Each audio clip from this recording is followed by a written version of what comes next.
Hi, and welcome to All Things Cozy with Matt. And Jillian. We are a bi weekly podcast about everything that is warm, soft, and comforting. This week, we're drinking in the world's largest celebration of beer, brats, and all things Bavarian, Oktoberfest. To learn more about this storied German tradition, we embarked on a cozy cabin getaway to Big Bear Lake, California, home to California's longest running Oktoberfest. Before we bust out the beer, let's imbibe something a little more tranquil. That's right, it's tea time. Ooh, I'm excited for another tea time. Yeah, Jillian, what is in your cup this week? I have a very fancy tea, and the name speaks to that. Pinky Up Tea, which I found in Vaughn's, which isn't as fancy. I wanted La di da, Vons. I wanted to treat myself, and I'm very taken in by attractive advertising, and the box is really pretty. It has neat font, Pinky Up's in gold, shiny gold, and there's a little tea bag with a smiley face on it. And boba sounded interesting, so I picked it up. It's $9.99 for 12 bags, so it's a little bit on the pricier side. The ingredients are green tea, pineapple, white tapioca pearls, butterfly pea flour, blue cornflower petals, monk fruit, natural blueberry flavoring, and natural honeysuckle flavoring. The advertising is geared to a little bit to diet culture. I just got it because it looked pretty, but it's very low calorie. And so I think it's trying to advertise to folks who want to drink boba more than they will allow themselves. And it's a sweet treat. And so they have this alternative until they can get the real thing. I thought it was delightful. They recommend filling it up three-fourths of the way and then pouring the rest in with milk, which is a little bit too milky for my taste. But honestly, I didn't hate it. I drank it at the end of the day while watching TV, cozying up on the couch. It has this very special blue flavor. It kind of reminds me of the that blue milk tea at Disneyland. The Galaxy's Edge, Star Wars, alien milk. Yeah, it reminds me of that. So I get a little kick out of it, and I'm also really into butterfly pea flour. It's like the hot ingredient of the day. We had a gin with it in there, and it creates such a beautiful purple color. Yeah, it's so pretty. This was a little bit more blue, which is interesting, but makes us the milk in it. Very sweet, but not an overpowering way. It also has a little bit of a kick to it because of the pineapple. I recommend it. I don't know if I would buy it again, but I also want to flag in one of the reviews, they're all glowing, but one person said they had a snail in their tea bag. So I don't know if that's true or not. Did you get a snail? Matt, here's the thing. If there is a snail in my tea, I don't want to know. I'll just drink it and That snail's going on a wild ride. It's I'm it's not gonna be going on to the look Magic School for it. Bus. Let me just tell you that. Like, when there's something that I should be worried or concerned about, unless it's showing up on my doorstep, I'm not going to find it. If it comes my way, I'll have to deal with it when it comes, but I don't wanna know if there's a snail in there. That's a bonus tea pet. We should all want to have a snail in our box of tea. Maybe I'll find a surprise in there, I don't know. It could be your very own Gary. That's a SpongeBob reference. Yes, I know the sponge. I know you know, Julian. You're a massive SpongeBob head. I got getting very defensive about SpongeBob. I'm curious about the process for making your own boba. Did you have to brew this hot and then have it cool off? Was it a cold brew situation? How did the tea making happen, and, like, how did the tapioca pearls get integrated? What was that process like? Also, I am a fool, and I really thought that I was getting boba in there. It's not. They're just these little pearls to flavor it in the tea Oh, bag. okay. Yeah, no, I really thought I was getting the real McCoy, so when I steeped it and nothing came out, I don't know. I know what I was thinking, that balls would just magically appear in there. That's the magic of Oh, boba. yeah. I also realized I didn't tell you about my life because of this tea time, and I skipped right to it. I'm a little scattered. We had way too much fun at Oktoberfest. Julian is picking up the pieces right now. Yeah, and I'm also just trying to figure out the space of my new home and figuring out where things are. My partner organized all the drawers without me, so I'm constantly pulling open drawers trying to find something, like, really walking around in circles around the kitchen. I don't wanna sound like a little goblin Grinch because I'm so happy to be in the house, but there are some things where I just feel like I just walking around in rooms all day. But the positive is I can cozy up on my couch. It's a couch I actually wanna be on, unlike my old couch, and I can snuggle up and watch a show, and it's really lovely, and I've never had that experience. No, never. Poor Julian.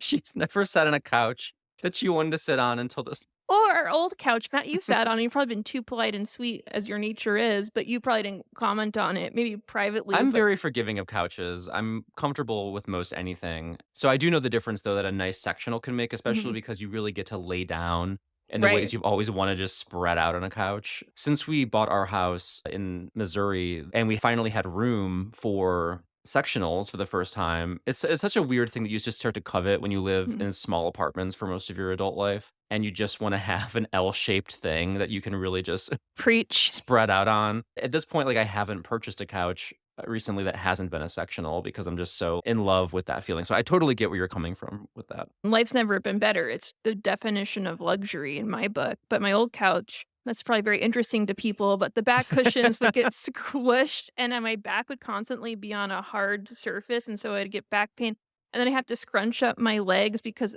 we couldn't fully just sit on it. It was truly like that went on for almost 10 years. So now I have a nice couch, and every day feels like I'm in a hotel, minus no one's around to help me, no bellboy to find my stuff. That seems like such an expert level pranking to do to a partner. Like, what a subtle way to get back at them. I'm gonna act like everything is okay, but I'm just gonna subtly change where everything is in the drawers. Yeah, and I don't and my partner's very sweet, I wanna make this clear, but when I emptied the dishwasher and there's some places I didn't know where they were supposed to go, some coffee stuff. I said this morning, it's like, "Oh, sorry, I left that out in order to put them." And she goes, "You'll figure it out." Oh, okay. Trial by fire. I also wanna say the butterfly pea flower, which was a big part of the Hocus Pocus witch cocktails we did somewhat recently on our Halloween episode. That's such a nice spooky vibe for a tea. I think that's, like, a wonderful pick for the season. And I also picked a very seasonal tea. It is the Trader Joe's, not going very far afield with this one again. It's the pumpkin spice rooibos herbal blend, and the ingredients are red bush herbal blend, so the rooibos, natural pumpkin flavor, cinnamon, nutmeg, and cloves. It's a really subtle tea. A lot of pumpkin spice stuff, it really hits you in the face.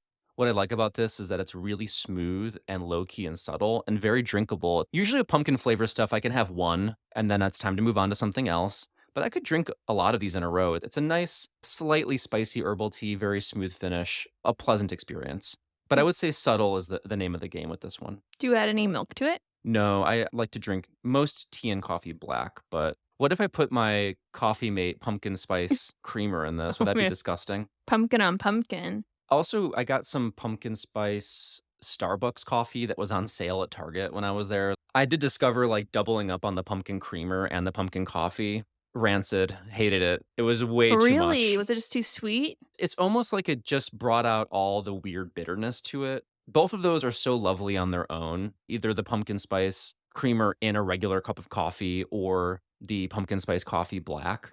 I'm not mixing them anymore. It's too much pumpkin for one man. That's a good tip because I think a lot of people would go the way you went and try and experiment and get as much pumpkin as they Mhm. can, but The pumpkins cancel each other out and just made something weird. just too overwhelming, though, all the creamers and things like we've talked about 1,000 times, but more and more. We need to do a ranking and just narrow it down at some point. There's pumpkin spice everything these days, and I'm not complaining. I love pumpkin spice. There's a lot of stuff you have to sift through in the market to really figure out what's worth your time and your dollar. But I like how natural this sounds. It's a very natural herbal tea, not too many crazy ingredients, and it's not caffeinated, so you can drink it anytime. And what has been going on in the background of your life as you drink your tea? Jillian, we just went to Oktoberfest in Big Bear. We're recording this upon returning from the weekend. That really is the main event. I don't know about you listening here, but usually you have your weekend for your life and then you go to work. That's my experience. Yes. So I don't really have too much to report on what's going on other than the Oktoberfest. So I think let's just dive Yeah. into our main topic. Before we lift our steins, let's kick things off with some Oktoberfest history, one of the largest folk festivals in the world. Oktoberfest originated in Munich, Germany, where it is still celebrated. It began in 1810 as a grand celebration of the wedding between Crown Prince Ludwig and Princess Teresa. The citizens of Munich were invited to a multi day festival filled with horse races and feasting, and the grounds of the festival were dubbed Theresienwiese, or Teresa's Fields, after the bride. Everyone had such a blast, they decided they didn't need a wedding to do it again, and so the festival became an annual event. Over time, The festival added attractions like beer booths that grew into beer halls, and bratwurst burst onto the Oktoberfest scene around 1880. But things haven't always been easy for the fest. Due to wars and even situations like hyperinflation, something we are familiar with now these days, Mhm. Oktoberfest in Munich has been canceled 26 times. But the tradition carries on and even made its way across the Atlantic to the United States, where German immigrants used it as a way to proudly share their cuisine, music, and culture. Some of the first American Oktoberfest celebrations started in places like Cincinnati, Ohio, which holds one of the largest Oktoberfests outside of Germany called Cincinnati. I'm going to pause here to note that one of the events at Cincinnati is the running of the wieners. Wiener dogs, that is. And this year, 100 dachshund pups participated in the race, thankfully, not all at once. From La Crosse, Wisconsin to Helen, Georgia, Oktoberfests are celebrated all across the United States, each with their own mix of local flavor. But being in Los Angeles, Jillian and I opted to experience one of the longest running Oktoberfest celebrations in California, Big Bear Lake Oktoberfest. Established in 1970, Big Bear Lake Oktoberfest has been held for 54 consecutive years and counting. And as it's open for 9 consecutive weekends between September and November, it's one of the longest celebrated Oktoberfests. German immigrant transplants from New York, Hans and Erika Bandos, started the celebration, and to this day, they still attend and run it with their family. In addition to German food, beer, and music, attendees can participate in log sawing contests, stein holding and carrying contests, and of course, chicken dances. And with that little intro out of the way, let's raise a glass and say Prost to a discussion of our experience at Oktoberfest. Jillian, have you been to an Oktoberfest before? What did you learn about Oktoberfest after attending the one that we went to together in Big Bear? Well, I first want to thank you for your lovely summary of Oktoberfest. I learned a lot through that, honestly. I have to admit, I'm also a little embarrassed to admit that I thought Oktoberfest was a metal rock festival.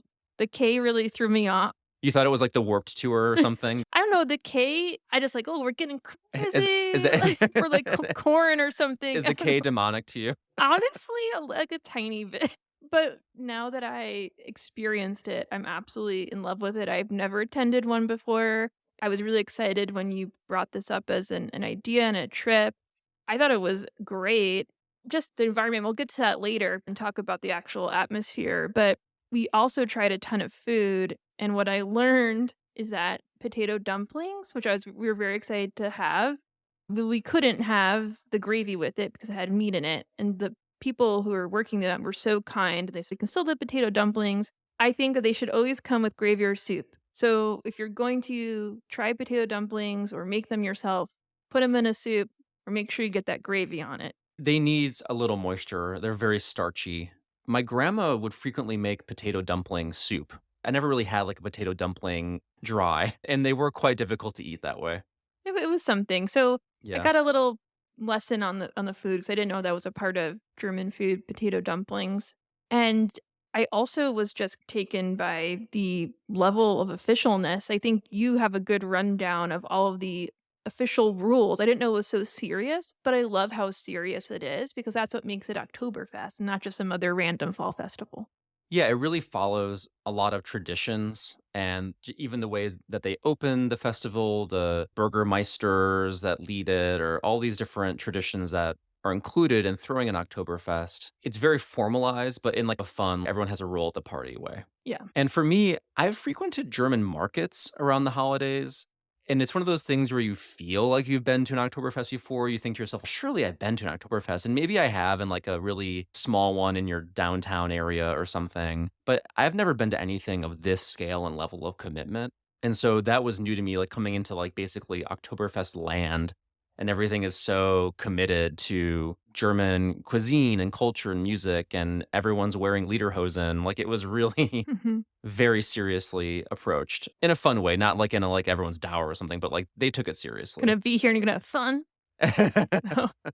And what I learned embarking on this Oktoberfest journey, because originally we got this idea because we were looking at our anticipating fall at the beginning of summer. And I had found this festival and said, Jillian, we got to go. And so that's what made it happen. And I enjoy Oktoberfest beers okay, but I wanted to learn more about why would you call it an Oktoberfest beer? Is it just any beer that you would have in an Oktoberfest? What I learned going into this is that Apparently, Oktoberfest beers must follow the Reinheitsgebot, or the regulation governing beer in Germany, that say it must be only brewed with water, barley, and hops. By virtue of that, basically any beer brewed this way is definitely vegan. And I do think there's something really cozy about people all over the world enjoying these brews that have been preserved and reproduced for hundreds of years. And so, two of those beers on tap at Big Bear Lakes Oktoberfest are from the original celebration in Munich, the Spaten Oktoberfest and the Hofbrau München. And so those are the two brews that were there that really originated from Munich and are still offered there and also spread out as emissaries of German brewing to the rest of the world at Oktoberfest celebrations. So that was cool to have that pedigree and to feel like, oh, this is real Oktoberfest beer. So I liked having that experience. Yeah, the authenticity is so cozy, and to know how well planned it was. Even on the website, they had a rundown of all the different kinds of beers and the standards that they were upholding with the beer, and then the whole list of food that you can eat in great detail is also very educational, I thought.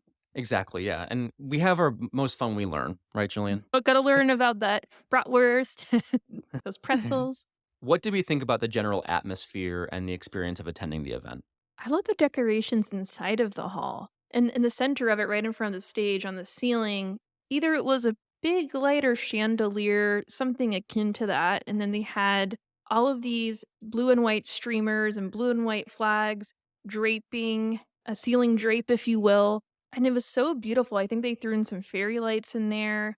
It looked really beautiful, and I wasn't expecting that level of detail or prettiness to the space. I was just imagining a beer hall, some picnic tables. I don't know why I was thinking of hay. I don't know why hay would be involved, but That would be like a fall festival oh, kind of you're vibe. I right. get why you would associate that. Yeah, that makes sense to me. Yeah, okay. So, yeah, that's what I was envisioning, but this was so pretty, and the blue and white streamers were a nod to Bavaria, which is once again lovely to have that level of authenticity and attention to detail was super cozy.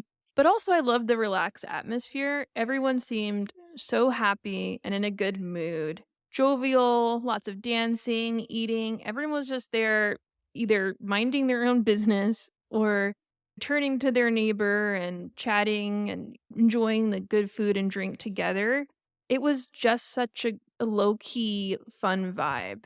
And I guess I was thinking maybe it'd be a little bit more intense. I imagine people come committed. Oh, I gotta try these beers, and people are marching around, but it really wasn't like that at all.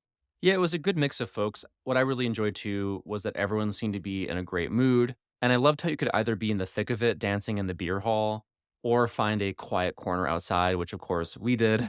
And I also loved having, so in Big Bear Lake, which is in the San Bernardino Mountains, they have a free trolley public transit system. And I really loved having that trolley available so no one had to take on the role of being a designated driver. Everyone could enjoy their time there and no one had to stress about how we can get home safely. That easy transportation, I think that also just lent itself to a feeling of safety and just fun at the fest. Those elements really made attending easy. And also just the process of getting on the trolleys. You know, it's Jillian and I, and my husband was there too. And of course, there's always some anxious moment where we were like, where's the right trolley stop? And we were confused at first. But once we were on the trolley, every stop, like someone dressed in lederhosen or like traditional German garb would come on. And it just like almost built this anticipation of like, what are we getting Yeah. ourselves into? We had no idea this was a full cosplay experience. Even getting into it and getting on the trolley and getting there built up to the main event. I like that as well.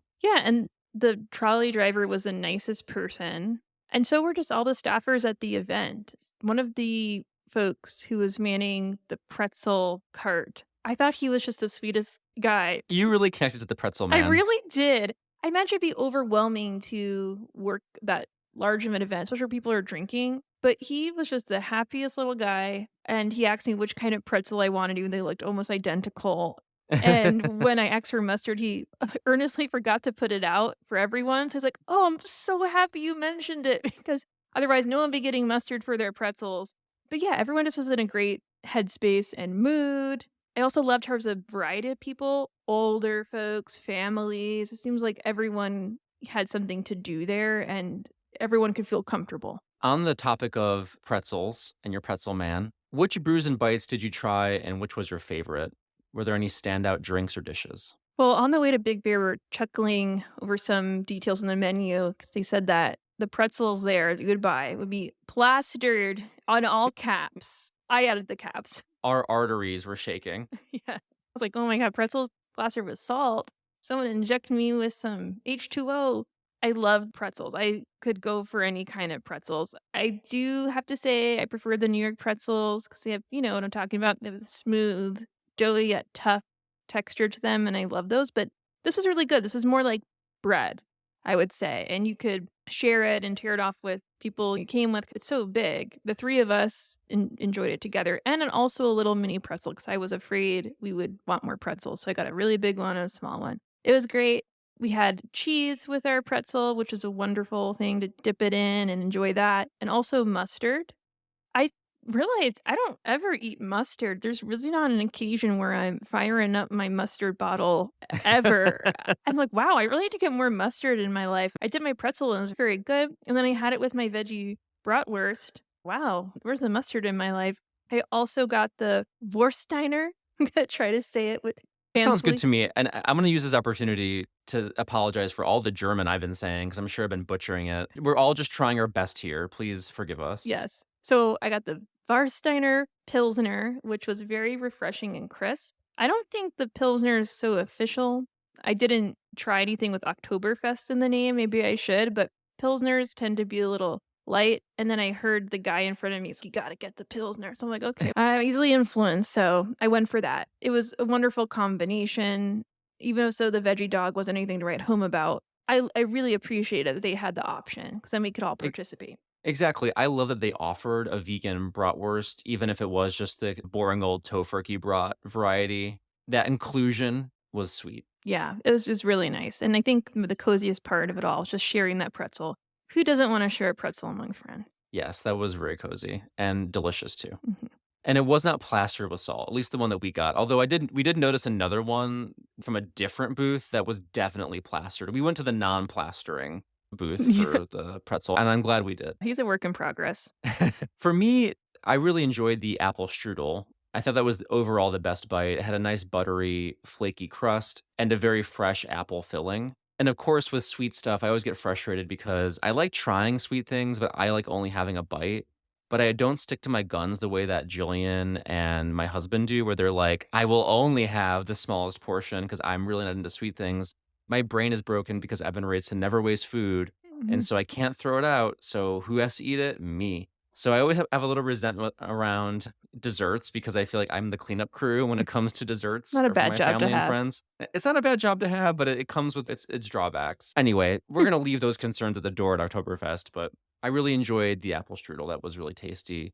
My favorite beer of the night was the Spaten Oktoberfest. It had like caramel flavor. It was very crisp and just enough hops to keep it interesting. To be honest, when I've had Oktoberfest beers in the past, like the Sam Adams variety, which is perfectly fine, I think that's a good one. I don't dislike that one. I'm kind of neutral on them in general, but I really liked this one. And I think it's because it came from a keg.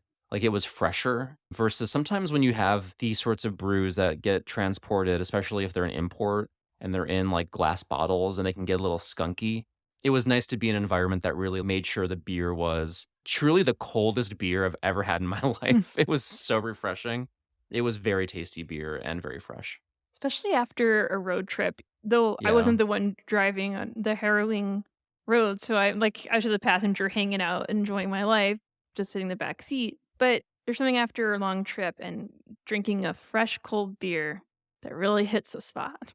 Absolutely, and we should tell this story. So, to get to this Oktoberfest, we had to take a detour because roads were closed, and so we had to take a highway called the Rim of the World, or like went through this area called the Rim of the World, where the road hangs over and like has supports. Jillian was white knuckling it through that. You could tell she was just looking over that Rim of the World and it's, "Don't flush me down the rim. I'm not ready to go." No, especially since I was reading about it for, like, weeks. "Oh, I wonder how we get to Big Bear." "You're gonna have to be driving on the rim of the world." And so I was truly imagining some windy rim that you could truly just get flushed down. That's what I was imagining. So I was preparing myself, I'm like, "Okay, where's the rim? Where's the world? Where are we going?" But your husband did a great job, and it's beautiful views, and you just look at your needs from time to time, and you'll be okay. I think for me, it's just the escape when you're going up that mountain, 7,000 elevation, you can't just easily turn around. Not that I wanted to, but maybe it's just a feeling of being, "Where can I go?" Unless, like, if Yeah. I wanna go somewhere, I have to literally drive to my death. That would be it. There's no other escape. We had so much fun we didn't want to escape. Yeah, sorry to get dark. We got there. Yeah. We even passed Rim of the World High School, which really, tickled us. Mhm. Since this was, for both of us, a new experience, what was the most surprising or unexpected part of the festival for you, Julian? I was just surprised by how much non-German music they played, and may I say traditional music. There was a band when we first got there, and I'm a little disappointed that they didn't play longer because I would at least would wanna hear 1 or 2 songs. They were all dressed in their traditional garb. Yeah, they had a band from Germany playing See, in once the main again, hall. the authenticity. There you go.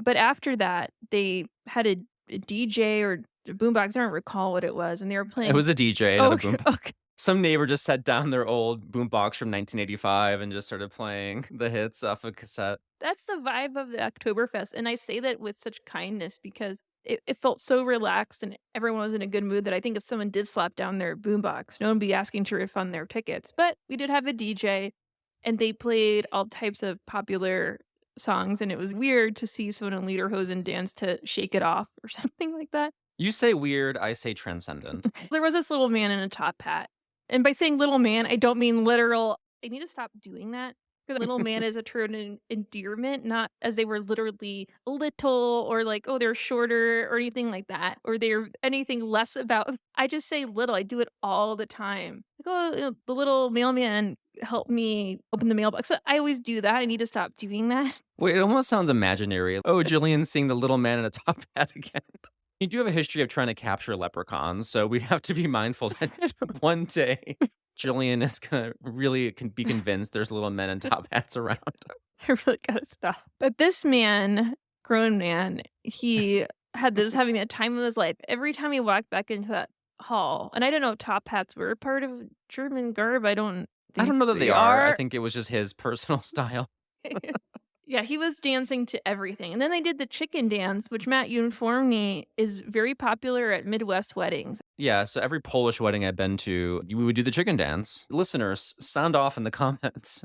Chicken dances, they happen at weddings, right? We should have practiced before we went then. I didn't practice chicken dance. I was born doing the chicken dance. God teach me. All I know is that Da da da da da da da da da okay. da Oh, I da guess that's da da Matt da. showing me Yeah, the yeah, chicken dance. He's yeah. wiggling his butt like a chicken. Okay, next time I'm gonna be prepared. I'm gonna run to that dance floor and chicken my heart out. Yeah, chicken your heart out. That's right, Julian. For me, I was clucking about all the people dressed up. The lederhosen, the dirndl is like, I guess, the word for the traditional dress that women wear.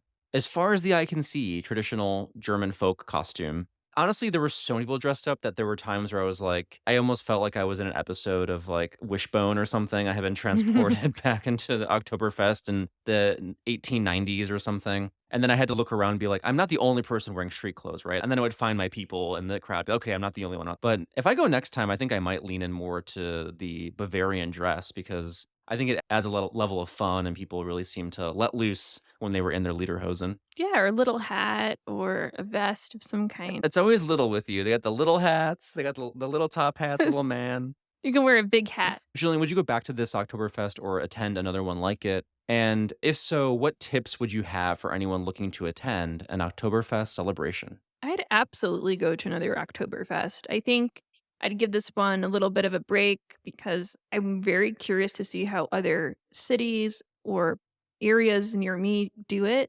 I looked it up online afterward, and there are some Oktoberfests in LA and in Orange County. I'm Mhm. sure they're nowhere near the quality of Big Bear, and a lot of articles did say that. But just for my own curiosity, some are a little bit maybe not ones that I'd want to attend. No shocker in Orange County, and I don't mean to offend anyone if you live there. It's lovely. I love that big supersized cat store there. It's a great place, but it did say beers, bikes, and babes. I don't know if that's really the traditional angle. What's losing you, the beer? Stop. You always tease me.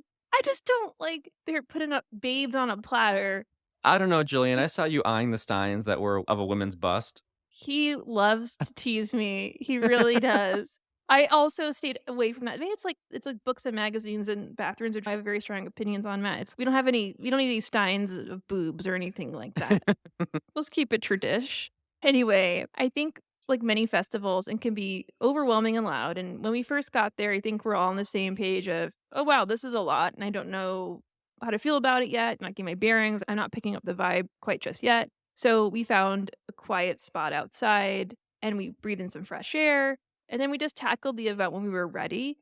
And we also enjoyed the pretzel while we were preparing ourselves and getting our bearings, and we had our first beer, and we got to fuel up, and I think it's a really good tip. Fuel up, then conquer. Just get acclimated to the noise, and it will eventually settle in. And also, don't feel the need to stay longer than you would like to, just so you can get the most bang for your ticket. I believe we stayed maybe 2.5 hours maybe?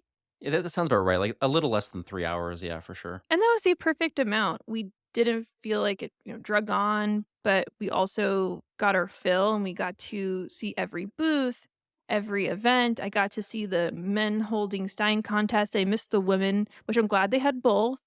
But I don't know if I want to see the contest in full because it really makes me sad for the first person who gets disqualified.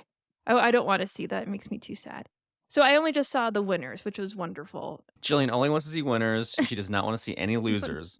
It'd probably stick with me for the rest of my life, even though it's Losers probably make Jillian sad. I think so. Probably be, like, out of their mind as soon as they step down from the podium, but it'd be mine for decades to come. So, maybe it's a good thing that we missed the ladies walking with their steins. That was one of my big regrets was that we missed the chance to sign Jillian up for the Queen Stein carrying contest God. where women compete to see how many beer steins they can carry across the room. They say the winners in the past have carried their own body weight or more in beer across the hall. And I think Jillian was capable of it. I think you could do this. No. I think you need to be arrested for even the thought because I'm spilling Jillian. That is, like, the highest irony you ever No, reach. that's very true. But we missed it. I think they rescheduled it or something. It just wasn't happening the night we thought it was gonna happen, so we didn't get to see that. That was my only regret. I was sad we missed that. So one tip I have is to double check the schedule and call ahead of time to make sure all the events you wanna have there are there. Also, I did find that the beer list could be a little overwhelming because there's so many options, so I do recommend doing a little bit of research and decide ahead of time what you wanna try. That's a good tip because when I saw the beers, I got overwhelmed, even though you read the menu to me ahead of time. But me write it down. I think that's a great tip. Now that our commemorative steins that Julie and I picked up are empty of beer, let's fill up our hearts with some words of warmth.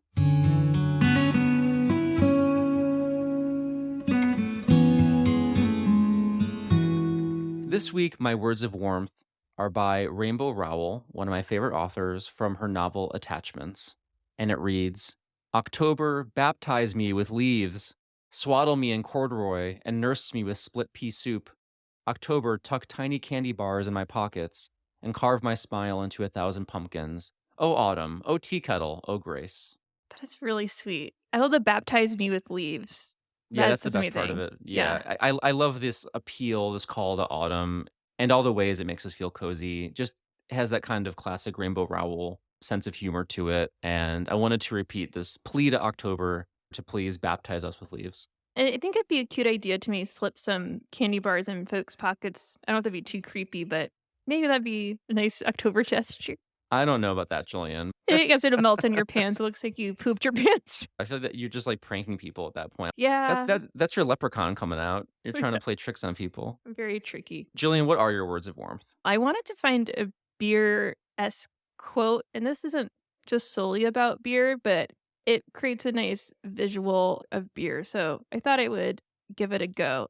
So, this is an interview with Haruki Murakami with Interview Magazine, and they ask him about his book, Novelist as a Vocation, where he often describes the magic involved in writing a novel. So the interviewer asks, where else do you find magic in the world? And he replies, a baseball game, the opening game of the season, the white, spotless uniforms of the players, that first cold beer after finishing a full marathon, deep fried oysters still sizzling, a dining car and a train, the starch white tablecloth, a single red rose on the table, Blue Note Records label from the 1950s, Kenny Burrell's crisp backing.